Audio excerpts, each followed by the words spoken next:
अस्सलाम वालेकुम नाज़रीन, मैं मोहम्मद असलम हुसैन सियासत की खबरों में आप सबका इस्तकबाल करता हूँ। कौमी दारकूमत दिल्ली में हवा का मियार कल इंतहाई ख़राब ज़ुमरे से आज मंगल की सुबह कुछ हद तक बेहतर हुआ है, जिसकी मजमूई एयर क्वालिटी इंडेक्स 286 के साथ शुरू हुई। निज़ाम हवा का मियार और मौसम की पेशन गोई करने वाले इदारे सफ़र के मुताबिक पीर की सुबह दिल्ली में एयर क्वालिटी इंडेक्स 316 रिकॉर्ड किया गया था, जो आज कम होकर 286 पर आया है। तमाम दिल्ली यूनिवर्सिटी के इर्द गिर्द एयर क्वालिटी इंडेक्स 326 के साथ आज बहुत खराब जुमरे में है। जम्मू कश्मीर में बैनुल-अक़वामी सरहद से मुल्क में दरअंदाजी की अलग अलग कोशिशों को बॉर्डर सिक्योरिटी फोर्सेस ने आज यानी मंगल की सुबह नाकाम बना दिया है। बीएसएफ के तर्जुमान ने यह इत्तला दी। उन्होंने बताया कि एक वाक़े में एक पाकिस्तानी दरअंदाज मारा गया, जबकि दूसरे वाक़े में एक और दरअंदाज को गिरफ्तार कर लिया गया है। तर्जुमान के मुताबिक अलर्ट फौजियों ने मंगल की अलग सुबह जम्मू के अरनिया सेक्टर और सांबा जिले के रामगढ़ सेक्टर में दरअंदाजी की कोशिशों को नाकाम बना दिया। उन्होंने बताया कि बीएसएफ के जवानों ने अरनिया सेक्टर में सरहदी बाड़ की तरफ आने वाले पाकिस्तानी दरअंदाजी पर फायरिंग की। दिल्ली में बीजेपी ने दावा किया कि मेटाला असेंबली हल्के से आम आदमी पार्टी के एमएलए गुलाब सिंह यादव को इनकी पार्टी के कारकुनों ने मुबैना तौर पर मारा पीटा। मुबैना तौर पर दिल्ली म्युनिसिपल कॉरपोरेशन के इंतखाबात के टिकट फरोख्त करने पर बीजेपी ने दावा किया कि इनकी पिटाई हुई है। ये वाक़े की मुबैना वीडियो बीजेपी के कई लीडरों ने अपने सोशल मीडिया हैंडल्स पर शेयर किए हैं। एक वीडियो में जो सोशल मीडिया पर बड़े पैमाने पर गर्दिश कर रहा है, आम आदमी पार्टी के एमएलए कारकुनों के एक ग्रुप के साथ गर्मा गर्म बहस के दरमियान थे, जिसके बाद इनके साथ बदतमीजी की गई और इन्हें दफ्तर से बाहर निकाल दिया गया। बाद में ये हमलावरों ने इनका ताक़ुब किया और थाने के अंदर पनाह ले ली। दिल्ली बीजेपी ने ट्विटर पर वीडियो शेयर करते हुए दावा किया कि टिकट बेचने के इल्जाम में आम आदमी पार्टी कारकुनों ने यादव को मारा पीटा। रियासत कर्नाटक में बीजेपी के रुकने असेंबली कुमारस्वामी को बरहम अवाम ने दौड़ा दौड़ा कर इस कदर पीटा कि इनके कपड़े तक फट गए। बाद में पुलिस को मुदाखलत करके इनकी जान बचानी पड़ी। रियासत के चकमंगलुरु जिले में यह वारदात उस वक्त पेश आई जब रुकने असेंबली हाथियों के हमले में मारी गई एक खातून के अहले खाना को पुरसा देने जा रहे थे। पुलिस के मुताबिक ये इलाके में मुकामी अफराद का इल्ज़ाम है कि आम शहरियों पर हाथियों के हमले मामूल बनते जा रहे हैं और अवाम इस बात पर बरहम है कि हुकूमत इस सिलसिले में कोई कदम नहीं उठा रही है। कुमारस्वामी का इल्ज़ाम है कि इन पर हमला मंसूबाबंद था और पुलिस ने इसे रोकने के लिए ज़रूरी इक़दाम नहीं किए। वज़ीर-ए-आज़म नरेंद्र मोदी ने कांग्रेस लीडर राहुल गांधी की भारत जोड़ो यात्रा पर तंज करते हुए कहा कि जिन्हें इख्तिदार से बेदखल कर दिया गया, वो दोबारा इख्तिदार हासिल करने के लिए पैदल मार्च निकाल रहे हैं। गुजरात के सुरेंद्रनगर टाउन में एक जलसे से खिताब करते हुए मोदी ने मजीद कहा कि इंतखाबात के दौरान तरक्की की बात करने के बजाय अपोजिशन कांग्रेस कह रही है कि वो इन्हें इनकी औकात दिखाएगी। मोदी ने कहा कि इन लोगों का घमंड देखिए, शायद इनका ताल्लुक शाही खानदान से और मैं महज एक कादिम हूँ जिसकी कोई औकात नहीं है। माजी में भी कांग्रेस ने नीच आदमी, मौत का सौदागर और नाली का कीड़ा जैसे अल्फाज मेरे लिए इस्तेमाल किए थे। वज़ीर-ए-आज़म ने कहा कि वो इस तरह की तौहीन बर्दाश्त कर लेते हैं क्योंकि इनकी तवज्जो हिंदुस्तान को तरक्की याफ्ता मुल्क बनाने पर है। मोदी ने कहा कि इख्तिदार के भूखे पैदल यात्रा पर निकले हैं। छत्रपति शिवाजी के बारे में महाराष्ट्र के गवर्नर भगत सिंह कोश्यारी के रिमार्क्स पर तनाज़े के दरमियान एनसीपी की सुप्रिया सोले ने सवाल किया कि deputy chief minister Devendra Fadnavis Maratha राजा की तौहीन का किस तरह बचाव कर सकते हैं। मुंबई और महाराष्ट्र के दीगर शहरों में गवर्नर की बेदखली का मुतालबा करते हुए एहतजाज किया गया। एहतजाजियों में बेशतर का ताल्लुक शिवसेना, यूबीटी, कांग्रेस और एनसीपी से था। उन्होंने एक टीवी मुबाहिसे के दौरान छत्रपति शिवाजी की तौहीन के लिए बीजेपी के कौमी तर्जुमान सुधांशु त्रिवेदी की मजम्मत की। सुप्रिया सोले ने कहा कि भारतीय जनता पार्टी को मराठा राजा का नाम लेने का कोई इख्तियार नहीं है। कोश्यारी ने रिमार्क्स किया था कि छत्रपति शिवाजी महाराज पुराने दिनों की एक अजीम शख्सियत थे। इस पर एक तनाज़ा पैदा हो गया। फडणवीस ने बज़ाहिर गवर्नर के दिफा की कोशिश की। उन्होंने कहा था कि एक बात वाज़ेह है कि जब तक सूरज और चांद रहेगा, छत्रपति शिवाजी महाराज एक हीरो और महाराष्ट्र और मुल्क के आदर्श बने रहेंगे। रियासत कर्नाटक के मंगलुरु में पुलिस को धमाके के मुलजिम के किराए के मकान से बम बनाने का सामान बरामद हुआ है। पुलिस ने इदा किया कि ऑटो रिक्शा में धमाके के मुलजिम मोहम्मद शारिक एक आलमी दहशतगर्द तंजीम से मुतासिर था। Additional director general of police law and order Alok Kumar ने बताया कि पुलिस कर्नाटक के बाहर 24 साल मुलजिम के ताल्लुकात के बारे में मालूमात हासिल करने के लिए कोशां है। डीजीपी ने कहा कि मुलजिम का बॉस अब्दुल मतीन ताहा है, जिस पर एनआईए ने 5 लाख रुपए का इनाम मुकर्रर किया है। शिवामोगा जिले से ताल्लुक रखने वाला शारिक एक ऑटो रिक्शा में सफर कर रहा था जब मंगलुरु के मजाफात में बम फट पड़ा और वो बुरी तरह जख्मी हो गया और इसका सिटी हॉस्पिटल में इलाज किया जा रहा है। वो फिलहाल बात करने के मौक़िफ़ में नहीं है। कर्नाटक पुलिस ने इस धमाके को दहशतगर्दी की कार्रवाई करार दिया और कहा कि इसका मकसद नुकसान पहुंचाना था। कर्नाटक पुलिस मरकजी एजेंसियों के साथ मिलकर इस वाकये की तहकीकात कर रही है। महाराष्ट्र के गवर्नर भगत सिंह कोश्यारी के जरिए छत्रपति शिवाजी महाराज की तौहीन के मामले में अपोजिशन के एहतजाज के बाद अब हुक्मरान मिहाज में शामिल एकनाथ शिंदे ग्रुप के लीडरों की बेचैनी भी जाहिर होने लगी है। बुल्डाना से शिवसेना शिंदे ग्रुप के रुकने असेंबली संजय गायकवाड़ ने कोश्यारी के तबादले का मुतालबा करते हुए कहा कि जो शख्स रियासत की तारीख से वाकिफ नहीं, इसे कहीं और भेज दिया जाना चाहिए। दूसरी तरफ बीजेपी लीडर और मरकजी वजीर नितिन गडकरी सूरत हाल को संभालने की कोशिश में लग गए हैं। उन्होंने कहा कि शिवाजी महाराज हमारे भगवान हैं, हम अपने वालिदैन से भी ज़्यादा इनका एहतराम करते हैं। वज़रे के गुज़िश्ता रोज़ एक प्रोग्राम में नौजवानों को मुखातिब करते हुए कोश्यारी ने कहा था कि शिवाजी महाराज माजी में रोल मॉडल हुआ करते थे, मगर नए ज़माने के रोल मॉडल गडकरी और पवार हो सकते हैं। इनके इस बयान पर हंगामे के बीच बीजेपी तर्जुमान सुधांशु त्रिवेदी ने सावरकर के माफ़ीनामों का दिफा करते हुए ये कहकर आग में घी डाल दिया कि शिवाजी महाराज ने 5 बार औरंगजेब को खत लिखकर माफ़ी मांगी थी।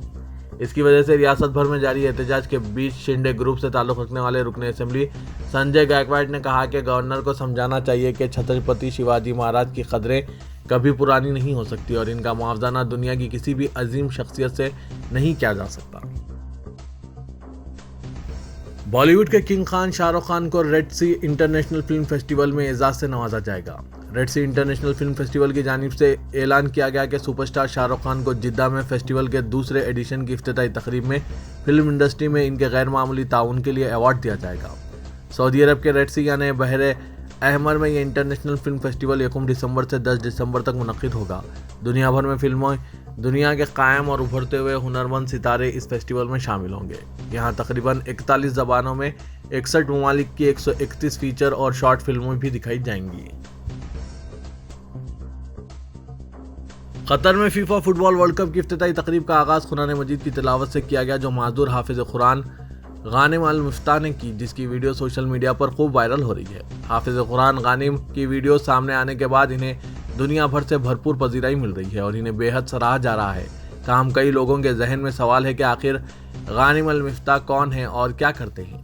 गानिम अल मुफ्ता 5 मई 2002 को कतर में पैदा हुए। बचपन में ही वो एक ऐसी बीमारी का शिकार थे जिसमें रीढ़ की हड्डी का ज़ेरी हिस्सा नशोनुमा नहीं पा सकता था। इब्तदाई तालीम के लिए इनकी वालिदा ने जब इन्हें स्कूल में दाखिल करवाना चाहा तो बहुत से स्कूलों ने इनकार कर दिया और जिस स्कूल में वो बिलाखिर दाखिला लेने में कामयाब हुए वो वहाँ माजूरी की वजह से बच्चे इनसे खेलने से कतराते थे। ताहम उन्होंने दीनी तालीमात हासिल की, कुरान मजीद का हिफ्ज़ किया और हाफिज बने और आज 20 साल गानिम अल मुफ्ता कतर के मारूफ मोटिवेशनल स्पीकर हैं और साथ ही गरीसा आइसक्रीम नामी कंपनी के भी मालिक है, जिसकी कतर में 6 शाखें और 60 के करीब वर्कर्स हैं। गानिम ने अपने जैसे कई बच्चों और ख़ानदानों की मदद के लिए एक फलाही तंजीम अल गानिम फाउंडेशन की बुनियाद भी रखी, जो दुनिया भर में माजूर अफराद को व्हील चेयर की फराहमी यकीनी बनाते हैं। माजूरी के बाद भी हर मैदान में खुद को मनवाने वाले गानिम अल मुफ्ता 2017 में व्हील चेयर के बगैर हाथों के बल उम्रे की सादत हासिल कर चुके हैं। वो ज़माना तालिब इल्मी में हाथों में दस्ताने पहनकर फुटबॉल खेला करते थे। फुटबॉल के अलावा गानिम बेहतरीन गोताखोर भी हैं और समंदर में 200 मीटर तक का गोताखोरी के जौहर दिखा चुके हैं। क़ारी गानिम अल मुफ्ता ने पहली मरतबा कतर में हुए फीफा वर्ल्ड कप का इफ्तिताह तिलावत कुरान पाक से किया, जिसको दुनिया के 500 से ज़ायद बड़े चैनल्स पर दिखाया गया। कतर में मुनक़िद हुआ फीफा वर्ल्ड कप 2022 तारीख का वो पहला वर्ल्ड कप है जिसमें नाच गाने के बजाय कुरानी आयत की तिलावत से आगाज़ किया गया। तेलंगाना के वज़ीर-ए-आला के चंद्रशेखर राव ने 4 से 18 दिसंबर अजला के दौरे का फैसला किया है। वो 12 अजला में जदीद कलेक्ट्रेट्स की इमारतें, 18 अजला में TRS पार्टी दफातर और 8 अजला में गवर्नमेंट मेडिकल कॉलेज इमारतों का इफ्तिताह करेंगे। चीफ मिनिस्टर ने 1 साल पहले ही इंतखाबी तैयारियों का आगाज़ कर दिया और अजला के दौरे करके सरकारी प्रोग्राम्स के अलावा TRS सरगर्मियों में हिस्सा लेकर पार्टी कारकुनों में नया जोश खरोश पैदा करने का फैसला किया है। 4 से 18 दिसंबर 2 हफ्ते अजला के तूफ़ानी दौरों का मंसूबा तैयार किया गया है। महबूबनगर से चीफ मिनिस्टर के दौरे का आगाज़ होगा। इसके बाद महबूबाबाद वो दूसरे अजला का दौरा करेंगे। माजी में कई मरतबा चीफ मिनिस्टर के दौरे को खतियत दी गई है, बाद में वो मनसूख हो गए। KCR ने TRS को कौमी जमात BRS में तब्दील करने का फैसला किया है। अजला में पार्टी प्रोग्राम्स को तोसी देने, अजला हेडक्वार्टर्स पर पार्टी दफातर का इफ्तिताह करने और ज़ेर तामीर इमारतों की जल्द तकमील की पार्टी कायदीन को हिदायत दी गई है। दिल्ली शराब स्कैम में मुलविस होने की तरदीद करने वाली चीफ मिनिस्टर की दुख्तर टीआरएस की रुकने कानून साज कौंसिल के कविता ने दिल्ली में वकला की एक टीम से मुलाकात की। बहुत सुख्तरा से पता चला है कि अगर इन्हें सीबीआई या ईडी की जानिब से नोटिस वसूल होती है तो किस तरह से इनका सामना किया जाए, इस पर तबादला ख्याल करने की इत्तलात मौसूल हुई है। कविता दिल्ली पहुंची तुगलक रोड पर वाक़ अपने वालिद चीफ मिनिस्टर केसीआर की क़यामगाह पर माहिरीन कानून से मुलाकात करने की इत्तलात है। शहर हैदराबाद के तारीखी चार मीनार को बम से उड़ाने की इत्तला महज अफवाह साबित हुई। सोशल मीडिया पर वायरल खबर का पुलिस ने सख्त नोट लिया और बम की इत्तला को मुस्तरद कर दिया।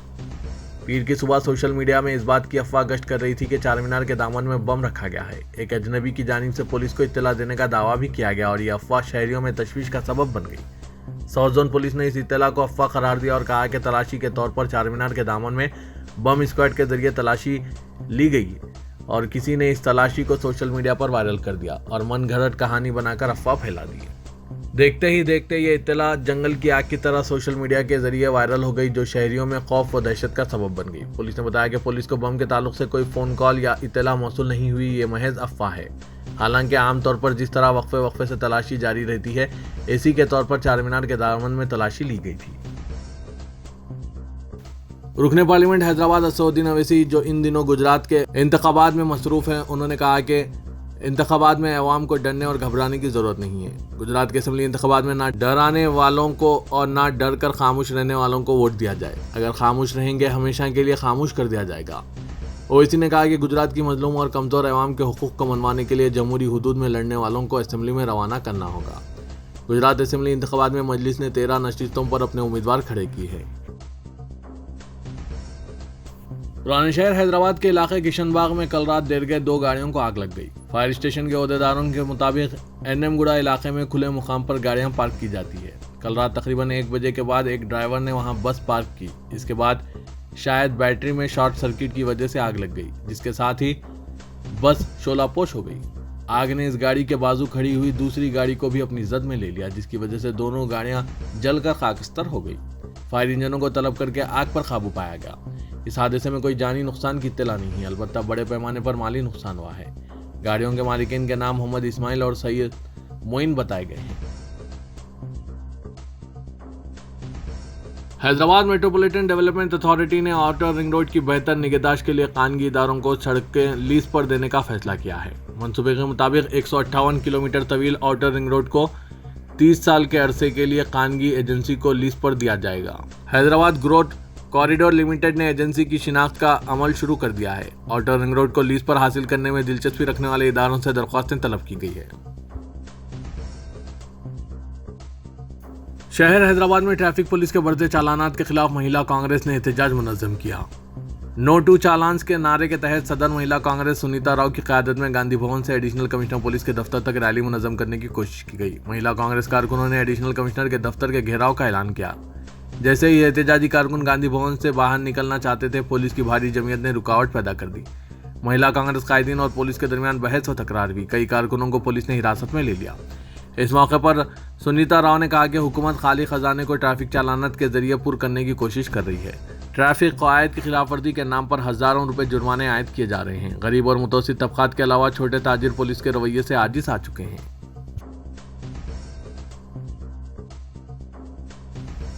हैदराबाद सिटी पुलिस ने वाज़ेह कर दिया कि शहर के बंजारा हिल्स में बीजेपी एमपी डी अरविंद के मकान पर हालिया हमला रद्द-ए-अमल की नवीयत का था और कहा कि हुक्मरान जमात टीआरएस की एमएलसी के कविता के खिलाफ निज़ामाबाद के बीजेपी एमपी के नाज़िबा तबसरे पर बतौर एहतजाज एमपी के मकान पर हमला किया गया था।